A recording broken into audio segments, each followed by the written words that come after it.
জুলাই সনদ বাস্তবায়নের প্রক্রিয়ার বিষয়ে ৩-৪ দিনের মধ্যে সরকার সিদ্ধান্ত জানাবে বলে জানিয়েছেন আইন উপদেষ্টা আসিফ নজরুল।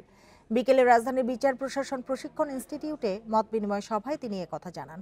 উপদেষ্টা বলেন, রাজনৈতিক দলগুলো নিজেদের মধ্যে আলোচনা করে সরকারকে ঐক্যবদ্ধ নির্দেশনা দেবে এমন প্রত্যাশা ছিল।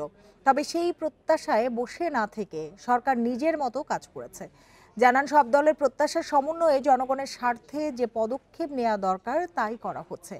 বিচার বিভাগ সংস্কার নিয়ে তিনি বলেন, সংস্কার কমিশনের দেয়া ৭০ ভাগ প্রস্তাব এরই মধ্যে বাস্তবায়ন হয়েছে, তবে সব সংস্কারই সাংবিধানিক কারণে আটকে।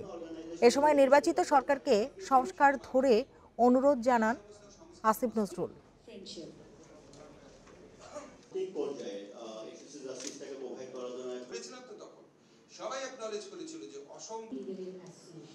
আমরা এই জুলাই সনদ বাস্তবায়নের ব্যাপারে কি পদক্ষেপ গ্রহণ করছি এটা আপনারা আগামী ধরেন ৩-৪ দিনের মধ্যেই পরিষ্কারভাবে জানতে পারবেন।